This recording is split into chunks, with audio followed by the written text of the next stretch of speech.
segundo capítulo de una serie que aborda en análisis, pedagogía y opinión los 30 años de la Constitución Política de Colombia, 1991-2021.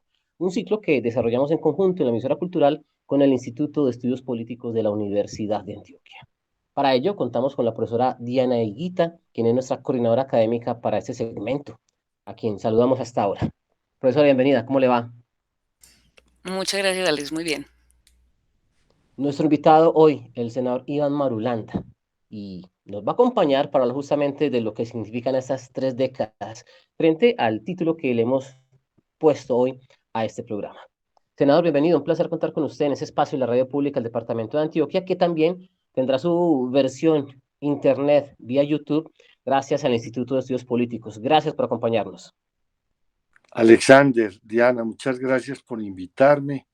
Para mí, pues, es un motivo de orgullo y de satisfacción muy emocionante estar con ustedes, con mi universidad, con el instituto. Entonces, estoy a sus órdenes. Muchas gracias. Un saludo a toda la audiencia también y a todas las demás personas que nos acompañan. Nosotros simplemente lo presentamos como el señor Iván Marulanda, pero detrás de esa presentación y de este programa de hoy hay, digamos, una historia que contar previamente, profesora Diana, ¿verdad? Sí, yo lo primero pues que quiero es agradecer al senador por su presencia, por aceptar pues esta invitación a dialogar sobre estos 30 años de la Constitución. El ciclo básicamente recoge distintos temas y quisiera que el día de hoy eh, pues básicamente nos concentráramos en lo que tiene que ver con lo que se podría llamar un Estado social de derecho, pero también una constitución económica.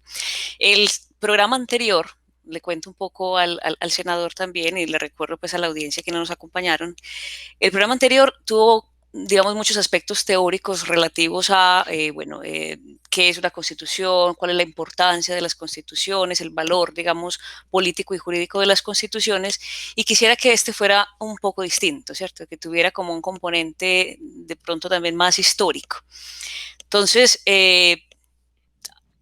digamos, abordar, el propósito puntual es abordar un tema muy específico que es el de la renta básica, ¿cierto? Como una de las posibles soluciones o una de las propuestas que ahora tiene como una apuesta muy decidida, como una, digamos, un interés muy decidido, sobre todo, digamos, ahorita a partir de la pandemia, con ocasión de la pandemia, eh, y que, digamos, atiende a una población que es básicamente la razón de ser de un Estado social, ¿cierto? Que es la población vulnerable, la población en situación de pobreza.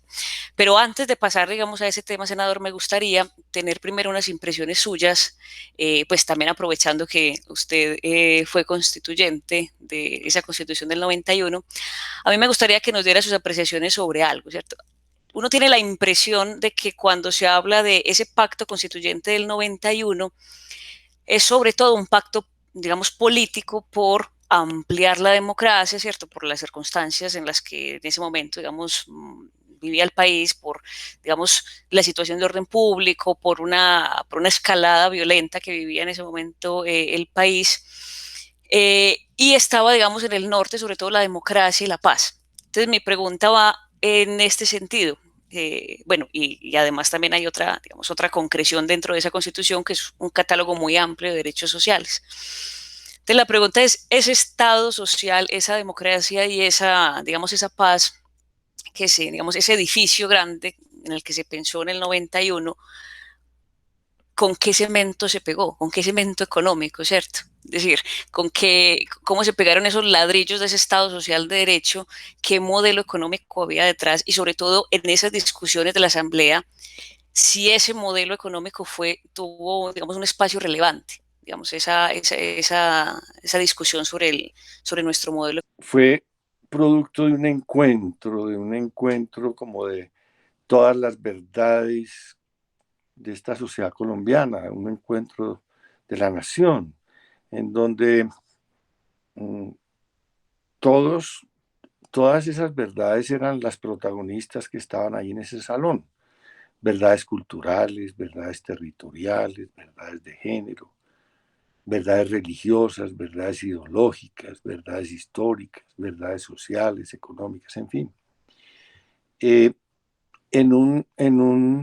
Digamos, en un plano espiritual, si se quiere, o en un estado de ánimo de una sociedad derrotada por el fracaso. Esa constituyente fue convocada en un ambiente de fracaso, de tristeza, de desolación, de desesperanza del país. Y como en el ánimo de refundarnos.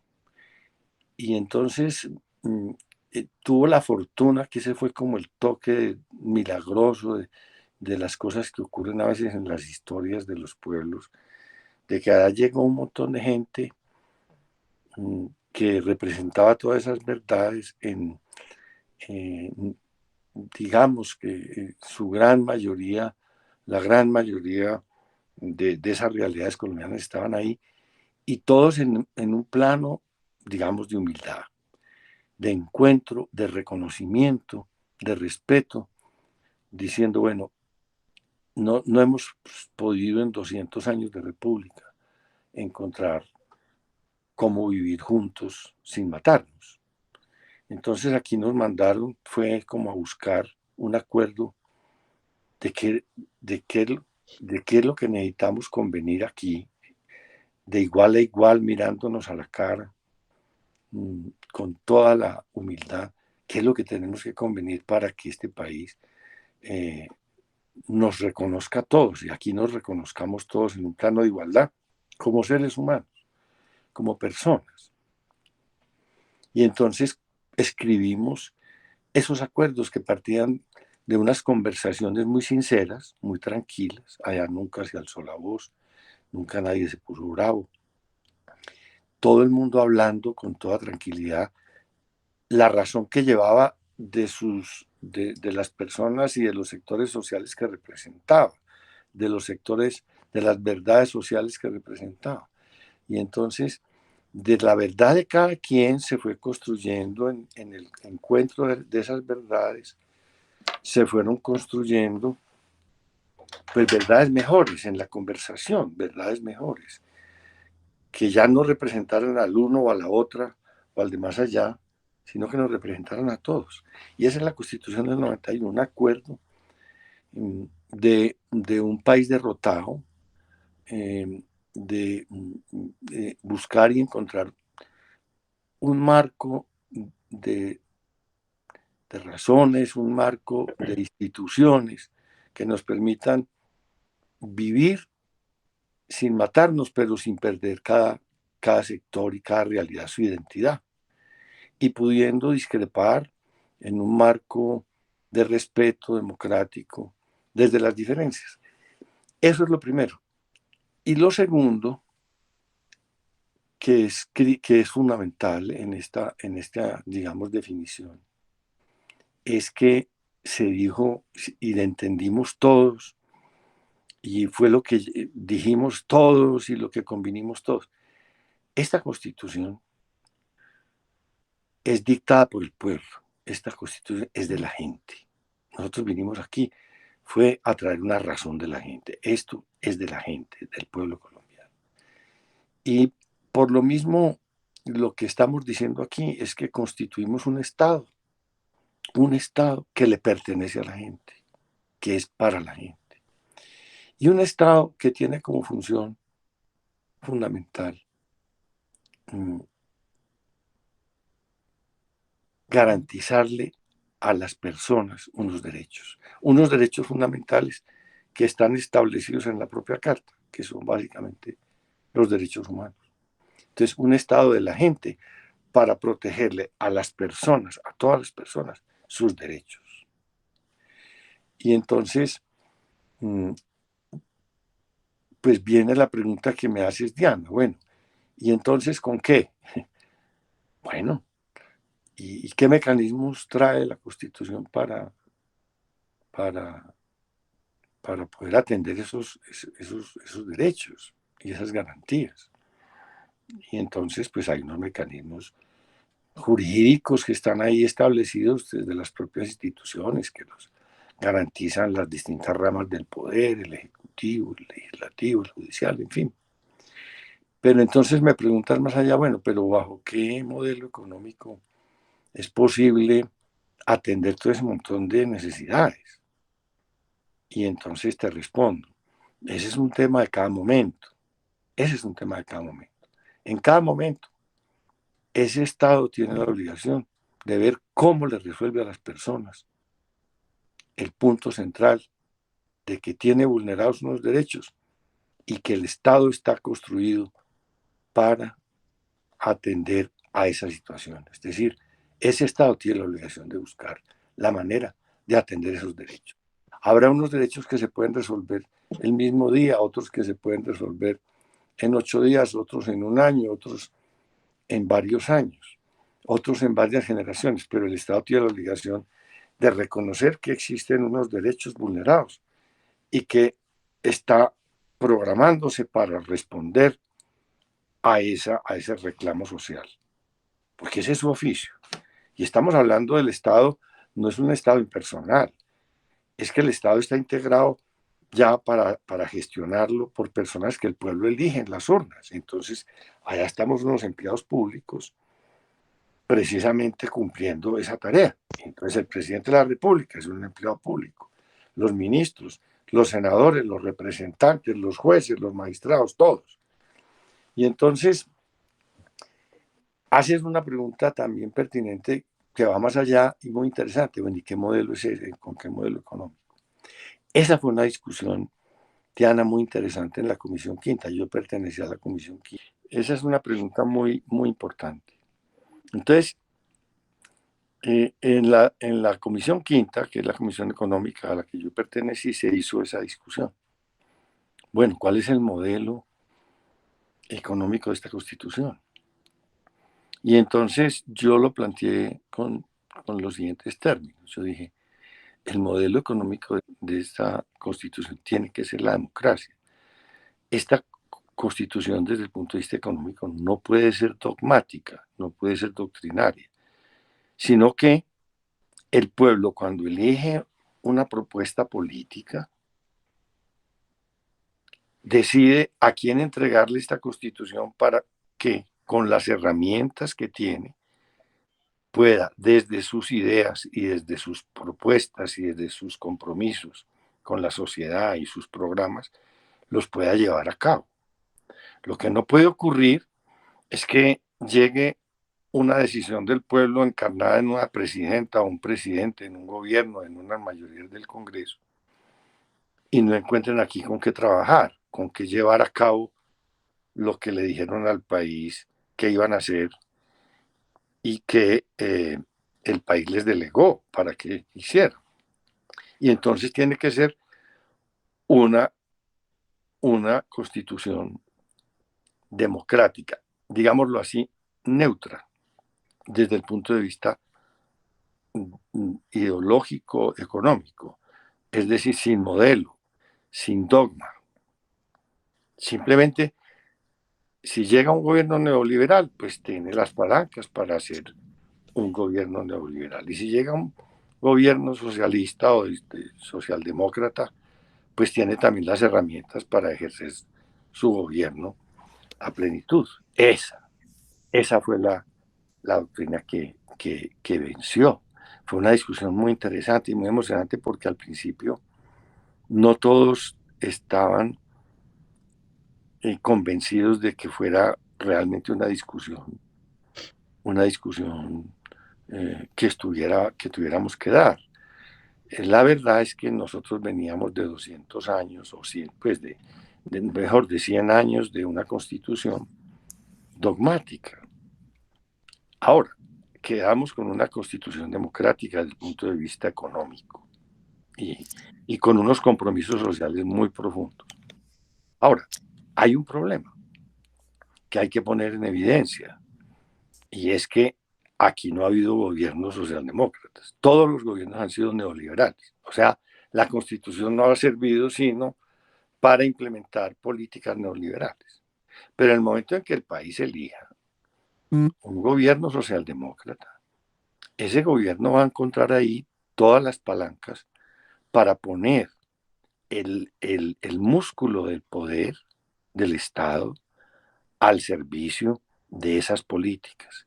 Y estamos hablando del Banco de la República y estamos hablando del Ministerio de Hacienda y de todos los ministerios del gobierno y de la propia Presidencia de la República. Y por supuesto, las leyes que puedan construirse desde esas mayorías que tienen pues un pensamiento de cambio y que lleguen con el mandato de que el país marche en un sentido distinto al que ha venido funcionando en estos 30 años después de la Constitución. Ahora, termino diciendo, muy bien, después del reconocimiento de unas responsabilidades sociales, viene la gran cuestión de entonces cada poder establecido cómo va a atender esas necesidades, cuáles va a atender ya, cuáles va a atender pasado mañana, cuáles va a atender el año entrante y cuáles va a poner en marcha soluciones que tengan, que conduzcan a una solución a lo largo de determinado tiempo. Y eso se hace a través de los planes de desarrollo, a través de los presupuestos generales de la nación y a través de todos los instrumentos ya de políticas públicas, de reformas tributarias, de reformas de todo tipo y del manejo de los temas de regalías y el presupuesto general de la nación, repito, y demás. Y naturalmente todo en el compendio de un plan de desarrollo. Eso es la respuesta. Ninguna nación del mundo está en capacidad de resolver todos los problemas de un día para otro. Lo que sí es que los estados tienen la obligación de decir cómo van a resolver los problemas que tiene una sociedad. En este caso nuestro, el Estado tiene la obligación de decir los problemas sociales, los derechos que no se están garantizando a las personas en la sociedad, el Estado cómo los va a atender y cuáles va a atender ya y con qué dinero y cuáles va a atender pasado mañana y cuáles van a tener un curso de más largo plazo. Y tiene que decir también cómo pone en línea los instrumentos económicos del Estado para atender esos planes que se traza para resolver esos problemas. Entonces me estoy refiriendo, por ejemplo, al tema fiscal. El Estado tiene que decir, el gobierno tiene que decir naturalmente con el concurso del Congreso, cuáles son los recursos que va a arbitrar de la economía para financiar sus propósitos de inversión social y de inversión económica. Senador, incluso a partir de lo que la profesora Diana expuso en la presentación, es muy importante distinguir qué país teníamos antes del 91 y qué país después del 91. Usted nos acaba de hablar de una constitución dogmática, la de 1886, y aparece esa definición de Estado Social de Derecho.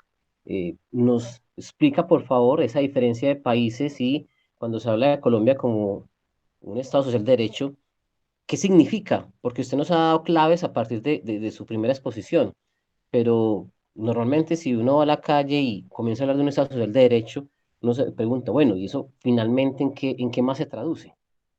Qué bien, Alexander. Sí, muy buena pregunta. El Estado Social de Derecho quiere decir, es un Estado para atender a la gente. No es un Estado de las élites, no es un Estado de los partidos políticos, no es un Estado de una entelequia abstracta de la nación, no. Es un Estado, como les decía al principio, constituido por el pueblo. Las primeras líneas de la Constitución de Colombia dicen, el pueblo de Colombia, en su soberanía, a través de sus delegatarios en esta Asamblea Constituyente, dicta la siguiente Constitución. Entonces, un Estado, y esa Constitución lo que hace es constituir un Estado y dice para qué es. Y entonces es un Estado, el Estado Social de Derecho es un Estado para la sociedad, para la gente, para la gente, para la gente en su derecho democrático de que ese Estado que lo constituyó para servirle, efectivamente le sirva. Y tiene un ingrediente muy importante, Alexander, y es que esa constitución, en consonancia con esa declaración de que es un Estado social de derecho, dice, y la soberanía la tiene el pueblo. Anteriormente se decía, la soberanía la tiene la nación, que es una entelequia. No, no, la soberanía la tiene el pueblo. El pueblo es el que determina el rumbo de esta nación a través de sus procesos democráticos y de sus procesos electorales. Entonces, un Estado social de derecho es un Estado de la gente y para la gente. De la gente y para la gente. Y esa gente, esas gentes, son soberanas en el sentido de que deciden por su propia voluntad, expresada en el voto, cuáles son los caminos de su destino. Y esto es muy interesante, Alexander y Diana, que parece muy elemental y parece una cosa, digamos, de perogrullo, pero que tiene la gran sabiduría y la gran sustancia de la política en la que queremos vivir. En la que queremos vivir. Y entonces, eso, por ejemplo, tiene que llevarle una señal clarísima a la ciudadanía. Mire, si usted no vota, usted está renunciando a su obligación de definir cuál es el destino de esta nación. Si usted vende el voto, usted está renunciando a esa responsabilidad. Si usted vota distraído y no le para bolas al voto o distraída, usted está faltando a su responsabilidad. A la gente hay que decirle, ese Estado que tenemos fue el Estado que usted eligió. Es un Estado suyo. Usted dice quién lo gerencia, quién lo maneja, quién... Todo. Si lo que haga no le gusta, pregúntese usted qué es lo que ha hecho mal para que se llegue a esa realidad. Y entonces a la gente hay que decirle, usted tiene una responsabilidad aquí fundamental, porque es que estamos hablando del destino, de los destinos de esta nación, de su pueblo y de usted y de su familia y de su gente. Pero además de una institucionalidad que es suya y que usted la tiene que administrar. ¿Y cómo la administra? A través del voto. A través del voto. Entonces, esa es como la sustancia de esto en términos muy, muy sencillos. Alexander. Yo quisiera un poco unir esas dos observaciones que usted hace, senador. La primera sobre el modelo económico, yo coincido realmente con usted y la pregunta tenía también como como un, digamos, un trasfondo, un propósito, y es que muchas veces se le echa la culpa o se responsabiliza a o digamos, se pone como un modelo económico, digamos, preciso, se le pone de responsable para la defensa de una democracia, ¿cierto? Como si fuera necesario un modelo específico para garantizar una democracia. Yo, de alguna manera, también coincido en que el modelo que nos presenta la Constitución del 91, pues un modelo abierto, un modelo que pueden distintos gobiernos apropiarse, digamos, y tener desarrollos diferentes. Y, digamos, quisiera juntar eso también con, de pronto volviendo un poco también a la primera pregunta con el tema del Estado Social de Derecho, las garantías de ese Estado Social de Derecho. Entonces, a mí me queda como una cuestión ahí también como pendiente, y es esta. Si no es el modelo y si hay una obligación de garantías digamos, sociales, tal vez lo que hará falta entonces es un pacto político digamos, por un asunto fiscal, por resolver un asunto fiscal, es decir, ponernos de acuerdo en una especie de constitución económica, ¿cierto? Ponernos de acuerdo sobre la manera en la que vamos o cómo vamos a obtener los recursos para financiar ese modelo, ¿cierto? Esto lo pego un poco con digamos, el tema de la reforma tributaria, hasta donde ya usted me dirá también sus apreciaciones, pero hasta donde yo tengo entendido, el problema no era tanto a qué iba destinado, sino de dónde íbamos a obtener la fuente, digamos, el recurso.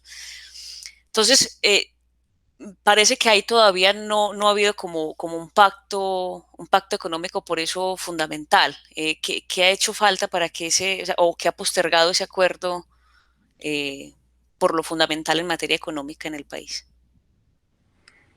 Sí, Diana, muy interesante.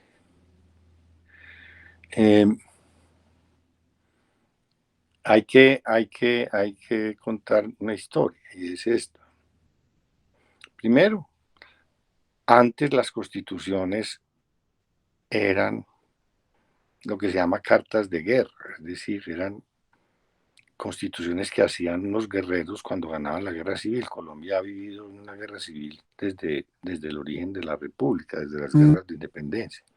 Entonces, cada que alguien gana una guerra civil de esas, se montaba y hacía su propia constitución. Y eran constituciones dogmáticas, porque lo que hacían era imponerle al vencido el pensamiento del vencedor. Esta es la primera y la única que se ha hecho en Colombia en donde no fue dictada por un vencedor, sino por todos los perdedores juntos. Y entonces eso le da su carácter y su esencia democrática. La segunda historia que hay que contar es la siguiente. A lo largo de estos 30 años ha ocurrido una cosa muy, muy curiosa, pues muy perversa, mejor dicho, en Colombia. Y es que la política, el poder político, lo define la plata. Es decir, aquí el que no tenga muchísima plata no llega a la presidencia de la República y muy difícilmente llega como personas como yo que invierten muy poquito, pues porque yo no soy una persona acaudalada ni recojo dineros. Normalmente esas curules y esos puestos cuestan unos dinerales. Y entonces, estas poderes son poderes muy condicionados. Esos presidentes que llegan ahí y esas mayorías del Congreso están muy condicionadas. De hecho, digamos, a un contrato implícito con los que les financian esas campañas. Estamos hablando, pues, de miles y miles de millones de pesos. Hablan, por ejemplo, de que hay senadores que les costó la curul más de 20.000 millones de pesos. Es una cosa impresionante. Entonces, de ahí se deriva, primero, un gran problema de corrupción, porque esas platas pues las tienen que rescatar de alguna manera para poder pagar deudas y para poder, digamos, justificar esas inversiones, entre comillas, tan absurdas. Y por otro lado, pues también están condicionadas a devolver favores. Y normalmente esos favores tienen pues un espectro muy, muy grande de favoritismo, adjudicación de contratos, todo tipo de privilegios, prebendas, pero fundamentalmente esos favores se devuelven en el sistema tributario. Y por eso tenemos en Colombia una de las sociedades más desiguales de América y del mundo.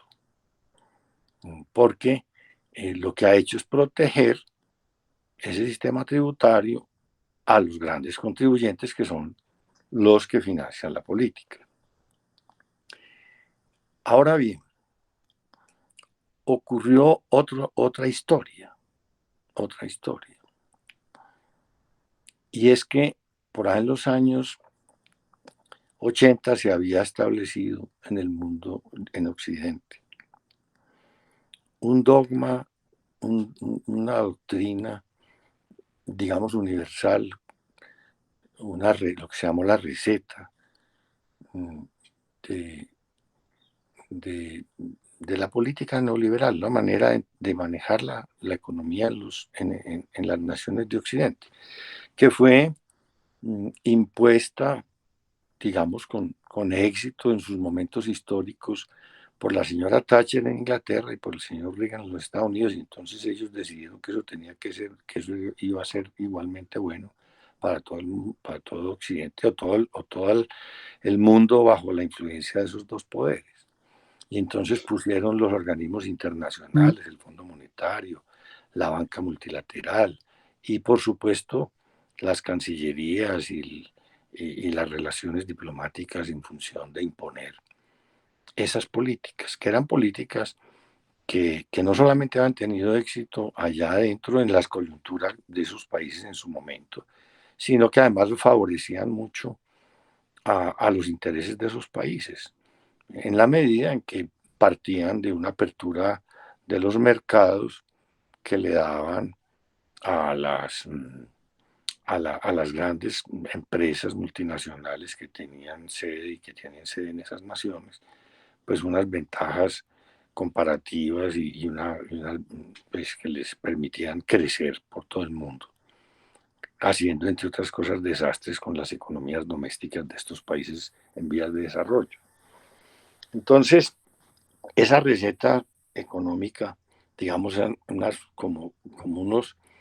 fórmulas muy elementales que le permitió a estos presidentes de nosotros poner la economía bajo un piloto automático, digámoslo así, metieron ese chip de esa receta en la mecánica del Estado y entonces la economía empezó a funcionar ya sin que hubiera una deliberación y un desarrollo intelectual y un desarrollo político y un pensamiento con relación a la economía y a las realidades del país.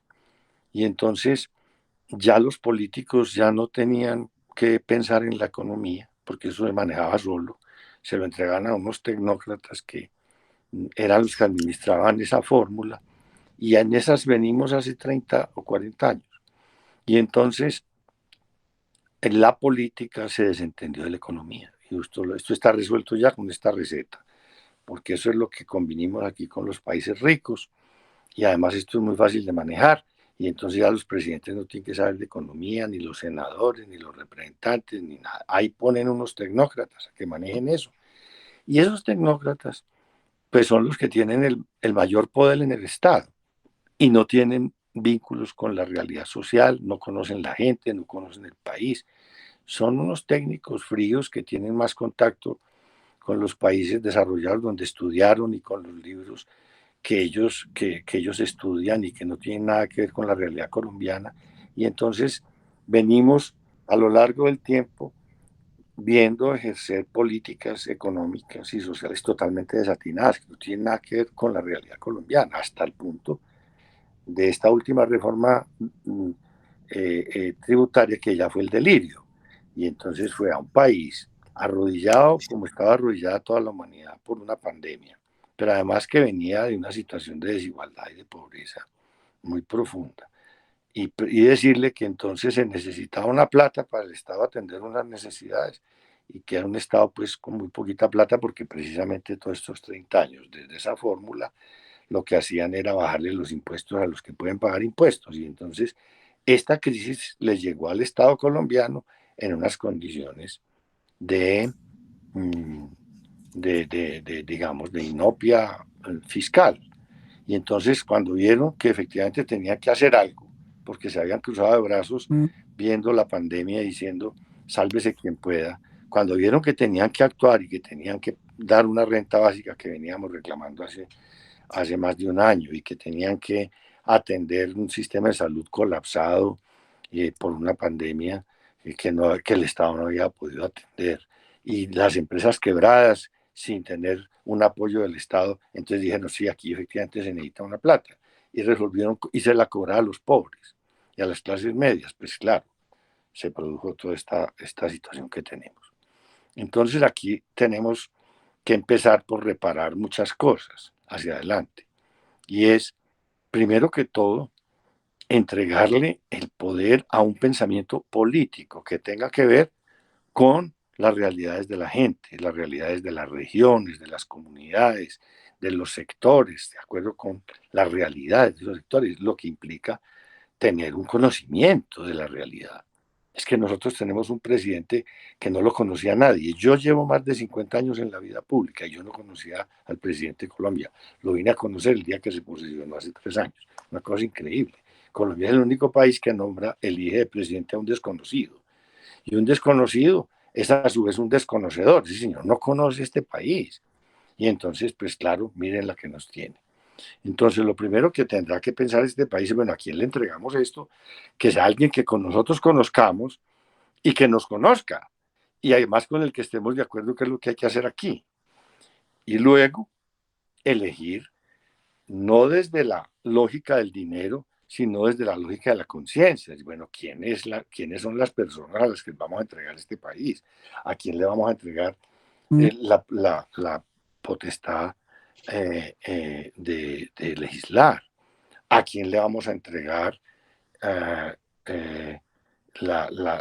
el gobierno para manejar la chequera y para manejar la definición de las prioridades del gasto y a quién le va a cobrar la plata y cuánta plata le va a cobrar para poder intervenir en la economía? En fin, es decir, aquí hay que cambiar ya toda esta lógica absurda en la que venimos funcionando, que no es democrática en la medida en que todos los días el poder ha estado más lejos de la realidad social. Entonces tenemos un Estado social de derecho que tiene que responder a las realidades de la gente y responder a la gente, pero que está, por toda esta forma en que se ha venido desarrollando y evolucionando esta formación del poder, está en manos de gente totalmente distante, de personas y de fuerzas totalmente distantes del pueblo, y que han convertido el poder en función de sus intereses y no en función de los intereses de la gente, que es lo que tiene que ser. Esa es como la respuesta, Diana, a tu pregunta, a tu cuestión. Senador, hablemos de temas de actualidad, justamente a partir de frases suyas y del postulado inicial de nuestra coordinadora académica para este ciclo acá en la emisora cultural de la Universidad de Antioquia. Y es que cuando hablamos de renta básica, buscamos en algún momento ser pragmáticos, preguntar, ¿se puede o no se puede? Y no encasillarnos en lo que ya muchas veces pasa en el país en temas económicos, y es que, bueno, como no nos dejan hacer reforma tributaria, entonces no hay plata para la renta básica.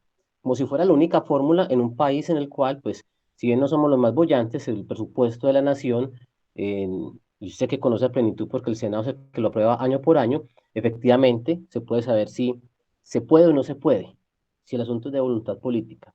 Y es porque usted nos acaba de decir que la política como que se desligó de la economía, porque el sistema ya está establecido. Ese quizás sería entonces el gran problema, que los políticos se han desligado de la economía y simplemente piensan en fórmulas quizás facilistas a la hora de negar o no la posibilidad de asistir, como usted bien lo dijo, como Estado a quienes están en inferioridad de condiciones económicas. Nosotros propusimos la renta básica y hemos propuesto siempre unas fórmulas de financiamiento de esa renta básica. Es decir, eso no ha sido una propuesta en el vacío. Ha sido una construcción a lo largo del tiempo en la medida en que ha venido evolucionando la crisis. Primero hablamos de una renta de emergencia, básica de emergencia, de 3 meses, después de una renta básica de emergencia de 5 meses, después de una renta básica de emergencia permanente. Una renta básica permanente. Digamos que ha ido evolucionando y ha ido evolucionando la magnitud del problema, porque el crecimiento de la pobreza ha sido abismal a lo largo de la pandemia. Es que no hubo una atención, no hubo una atención a la situación. Entonces esto se ha ido acumulando, la tragedia y el hambre y la enfermedad y las quiebras. Esto ha sido una tragedia, un Estado realmente irresponsable y ajeno pues a sus responsabilidades y a las realidades del país y del mundo. Siempre inclusive propusimos una reforma tributaria. El 20 de julio presentamos un proyecto de reforma tributaria coherente con nuestro pensamiento y con la realidad que nosotros vemos en el país, que recaudaba 3 puntos del Producto Interno Bruto de impuestos en el 1% de los contribuyentes, de las más altas rentas y los más altos patrimonios. Pero naturalmente nosotros somos una minoría. Y este poder que está allá, en sus mayorías del Congreso y del gobierno, obedecen a otros tipos de visiones y a unos compromisos muy serios que ya les he dicho, con esos sectores más pudientes, a los que ellos protegen permanentemente para no cobrarles impuestos. Y entonces siempre siempre hay una respuesta a las grandes preguntas de la sociedad. El tema es que no siempre hay en el gobierno quien esté interesado y en el poder político quien esté interesado en entender esas realidades y en darles una respuesta. Hoy estamos a punto de llegar a un acuerdo sobre renta básica. Hoy cuando estamos conversando. Porque hemos venido construyendo un diálogo y ellos han venido entendiendo desde el Congreso sobre todo, pero también en el gobierno, pero sobre todo en el Congreso, realmente las razones de que se le encuentre a esto una salida. Y entonces hemos venido construyendo un acuerdo, un consenso que naturalmente implica que nosotros cedamos en algunas cosas y que ellos, por supuesto, cedan mucho más en sus posiciones. Y hoy estamos a punto de un acuerdo, ojalá lo logremos conseguir. Y que está hecho naturalmente sobre la base de realismo, de realidades fiscales, de lo que es posible fiscalmente. Es decir, aquí no estamos metiéndonos mentiras, nunca lo hemos estado. Aquí hay de por medio siempre un tema que se llama la voluntad política. Y ya hemos encontrado que tienen voluntad política de ir mucho más allá de donde estaban parqueados y estamos encontrando un acuerdo en un punto que no es el más satisfactorio desde nuestro ángulo, pero digamos que es lo mejor posible en este momento y que va a ayudar a aliviar muchísimo seguramente la situación. Ojalá lo logremos conseguir. Senador, un poco ya como para ir finalizando, yo quisiera solo por una curiosidad, leyendo también su hoja de vida, usted fue senador antes de la Constitución del 91, ¿cierto? En el periodo 86-90, ¿cierto? Y me gustaría un poco también saber si ese Congreso al que usted pertenece ahora y al que perteneció antes de esa Constitución, un poco también nos ha mencionado que hay unos compromisos y unas deudas, pues un tema pues ahí de corrupción y clientelismo, pero me gustaría saber qué tan diferente es ese Congreso, si ha cambiado Sí. mucho, qué percepción tiene. Sí, yo estuve en el Senado del 86 al 90 con Luis Carlos Galán, éramos 5 senadores por el nuevo liberalismo. Precisamente cuando asesinaron a Luis Carlos éramos compañeros. Era otro Congreso totalmente distinto y ha habido un retroceso impresionante. Hay una clave, Diana, en ese cambio y en ese retroceso. Y es, Diana, hay un punto en la historia reciente al que le tenemos que abrir el ojo y les digo, ustedes tienen que abrir el ojo, que es una reforma electoral que se hizo y política que se hizo en el año 2003. Llevaron a la Constitución en el año 2003 una figura absurda que se llama el voto preferente. El voto preferente quiere decir que, por ejemplo, al Senado hace 3 años nos presentamos, por decir cualquier cosa, 10 listas. 10 listas, cada una con 100 personas, son 1000 candidatos al Senado. Y cada elector solamente vota por uno. Es decir, tiene que buscar entre 1000, uno. Eso hace muy engorrosa la votación, primero que todo. Hay muchas personas que se pierden en esa búsqueda y entonces votan mal o no votan. Le tienen miedo, digamos, a esa confusión y a esa complejidad que les plantea un tarjetón con 1000 nombres. Lo segundo es lo siguiente, una cosa muy sutil, y es que cada persona prácticamente es un partido político. ¿Por qué? Porque cada persona tiene que hacerse campaña a sí mismo, tiene que tener un discurso, un programa, tiene que financiar su campaña. Y entonces, usted ve allá en el Congreso 10 o 12 partidos políticos representados. 10 partidos creo que hay, o 12, sí. Pero la verdad es que hay 100 partidos. ¿Por qué? Porque cada persona se hizo elegir por su propio discurso, por su propia plata, con sus propios votos. Y entonces se sienta ahí y dice, yo soy dueño de este puesto me lo conseguí yo.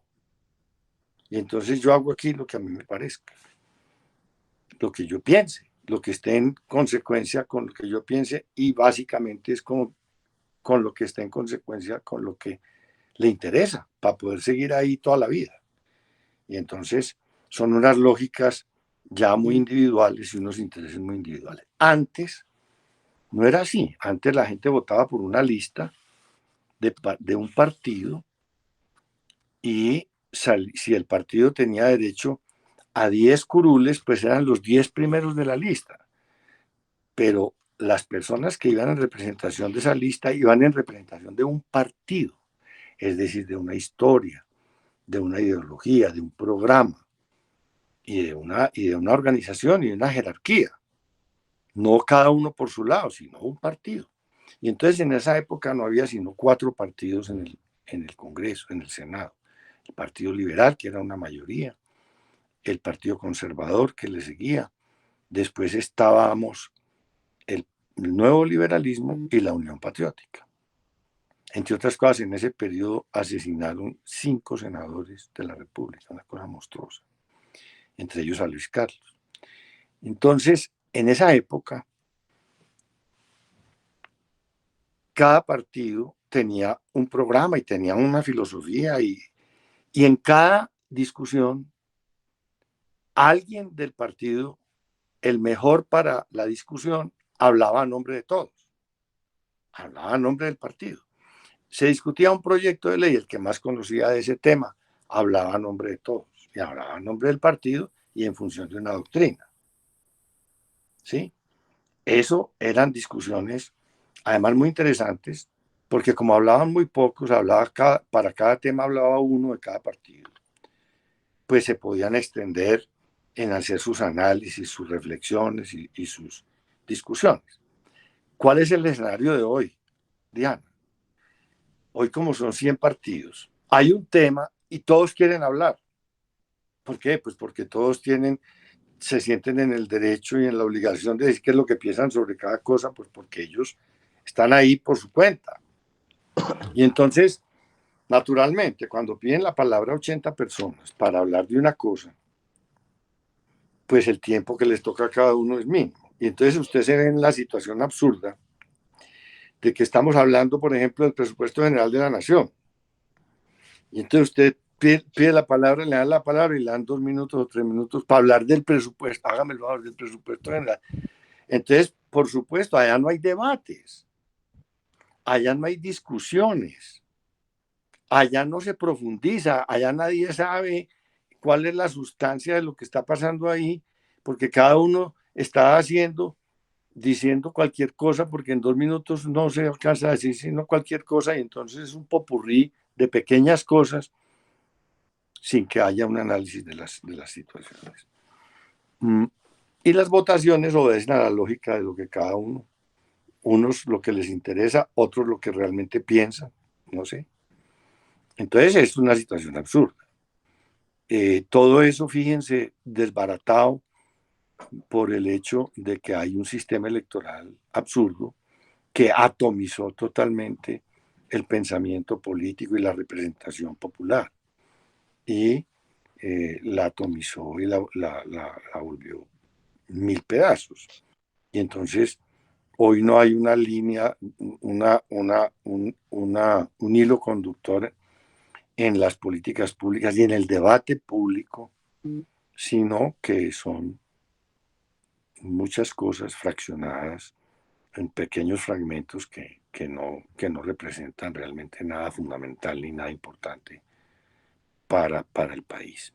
Estamos en un sistema político en crisis, y aquí hay que llegar a cambiar muchas cosas, empezando por eso, porque vuelva otra vez a tener una representación las ideas políticas y los programas de gobierno por encima de los intereses individuales y de las personas.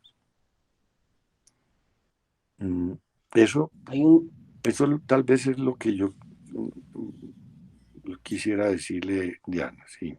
Pero, sí, Alexander. Senador, a todos nuestros invitados e invitadas en este ciclo les hemos hecho una pregunta, porque queremos tener esa diversidad de voces.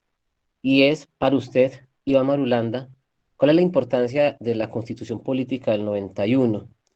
Señalando uno o dos aspectos que considere relevantes 30 años después de su proclamación. Sí, Alexander, lo más importante para mí de esa constitución es que no tiene dueño distinto al pueblo y digamos a la historia. Eso nadie puede atribuirse ni el protagonismo, ni que hubiera existido. No, simplemente fue un fruto de la historia, de toda la evolución de la historia colombiana y de todos los dolores y de todos los sufrimientos del pueblo colombiano. Entonces, digamos que es una constitución del pueblo y es una constitución democrática. Tenemos entonces que corresponderle a esa inspiración y a esa, digamos, a ese contenido democrático. Tenemos que corresponderle ya con una compostura desde la ciudadanía como ciudadanos responsables de formar una ciudadanía responsable que administre ese Estado desde su voto, desde su elección, con responsabilidad, pensando en el bien común, desde su conciencia el país que quiere, el proyecto de país que sueña, para que desde ahí se exprese una voluntad en el voto. Y lo otro, que la dirigencia política pase de estar buscando una simple elección y de buscar unos privilegios a entender que el servicio público es un servicio a la gente y que la satisfacción está en servirle a la gente y no un poder que se busca para enriquecerse, para rodearse de privilegios, de honores y para sentirse superior a los demás.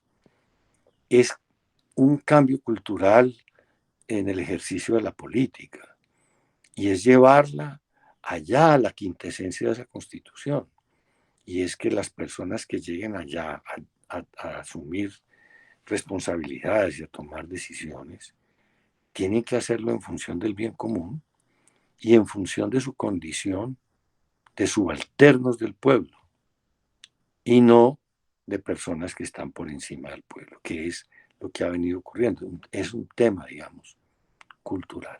El gran mensaje entonces de la Constitución está intacto en la medida en que, primero, no han podido, a pesar de que han hecho 52 contrarreformas, no le han podido quitar esa quinta esencia de ser un Estado social de derecho, de constituir una soberanía popular y de establecer muy claramente una carta de derechos y que son a su vez una carta de obligaciones del Estado. Y todo está servido para que haya un cambio en la mentalidad popular y en la mentalidad política, para que esa constitución tenga una comprensión distinta desde la sociedad y desde quienes gobiernan y quienes ejercen poder. Es un proceso, es el gran debate político y es el gran proceso político en el que estamos y hacia el que vamos, y es el de cambiar la lógica del poder, la lógica de elegir y la lógica de asumir responsabilidades públicas. Senador, para nosotros ha sido muy importante contar con usted en este ciclo que desarrollamos en conjunto la emisora cultural del Instituto de Estudios Políticos de la Universidad de Antioquia, pensando, reflexionando y también en clave de pedagogía, hablando de la Constitución Política de 1991. Un abrazo a la distancia. Lo mismo Gracias. Alexander, Diana, qué honor, qué honor. Yo adoro mi universidad y me siento feliz de estar con ustedes en mi universidad, hablando para la emisora, a través de la emisora, a través del instituto y a través de la Universidad de Antioquia, nuestra alma mater, y atender preguntas tan inteligentes y tan sabias como las que me han hecho, que yo les agradezco mucho, muy amables. Senador, Nosotros muchísimas por atenderlo. gracias. Y También en profesora nombre del Diana, instituto. profesora Diana, un último minuto para usted para que nos resuma temas esenciales de esta conversación con el senador Iván Marulanda. Sí, yo creo que hay un mensaje muy claro que tiene que ver también con el hecho de los compromisos sociales que se asumen en la Constitución, ¿cierto? Y de la, digamos, la obligación del Estado de responder por ellos. También la necesidad, resalta el senador la necesidad de una transformación política importante, ¿cierto? Había una pregunta final que la omití, porque ya usted nos ilustró un sistema político en crisis que necesitamos también, digamos, resolver ese asunto, ¿cierto? La pregunta va muy dirigida a qué mejoraría, ¿cierto? Pero yo siento que ya con su exposición nos quedó muy claro que hay un tema pendiente que tiene que ver también con, digamos, con elevar, digamos, el Congreso, digamos, a su compromiso político, básicamente. Y elevar la conciencia ciudadana, ¿no? También, sí, también. Hay una lección adicional que tiene que ver con el hecho de que muchas veces se piensa la economía y la política como dos caminos separados, ¿cierto? Como si estuvieran muy distantes. Y pensaría yo también de la política con la sociedad, ¿cierto? Hay como unas separaciones muy profundas que pareciera que cada una camina por su lado, cada una va como por su propio destino. Yo creo que también a juntar, a integrar esos proyectos políticos, económicos y sociales también es el llamado. Entonces, muchísimas gracias, sí, senador. magnífico. Sí, porque la política es realmente esa actividad que nos permite resolver los problemas públicos, los problemas de la sociedad, los problemas de la comunidad. Y entonces, pues ese es el instrumento que tenemos y hay que acoplarlo, la política, con las dinámicas sociales para que realmente tengan toda la compenetración y desde la política haya realmente una respuesta a las expectativas de vida de la gente. Muchísimas gracias, ha sido un honor y una alegría enorme estar con ustedes. Muy amable. Igualmente. Profesora Diana, nos espera un nuevo programa. Por lo pronto, el saludo y que esté muy bien. Hasta luego, Alejandro. Muchas gracias. Y a nuestros oyentes, por supuesto, recuerden, cada semana tenemos ese ciclo con el Instituto de Estudios Políticos, pensando la Constitución Política de 1991, 30 años después, ciclo que presentamos los jueves.